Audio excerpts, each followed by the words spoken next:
what I loved about the specific JA programs, it actually filled a bit of a gap where I felt a little distant to my community.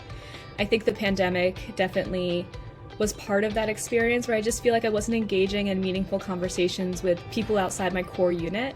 And so I felt like JA volunteering gave me an opportunity to just step outside me for a little bit, focus on someone else and someone else's endeavors, and that just brought me so much enjoyment to hear like seventh graders say, I want to be a pharmacist when I grow up. And it's like, that's awesome. I really like the mentoring part of JA, where you're not there just to lecture. I appreciate the idea that you're there as a bit of a subject matter expert, whether you have some financial background or JA trusts you as a community member that knows this space well, that can answer questions that are off script. You know, people will ask me about students will ask me about digital currencies, for instance, because their parents are talking about it, or it's in the news or in the media about Bitcoin. And for JA to trust you to be able to handle those conversations that are kind of off script or off the presentation, I think brings great responsibility as a volunteer, but also brings your skill set and why you are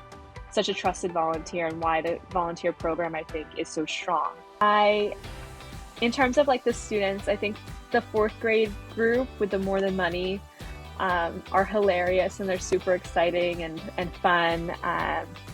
The seventh and eighth graders are very curious and a bit quieter, a bit more serious, but they have a lot on their minds. It's nice to talk to the seventh and eighth graders and have serious conversations. It's an opportunity for kids to learn important things that they might not learn every day, or to have conversations that they don't have every day.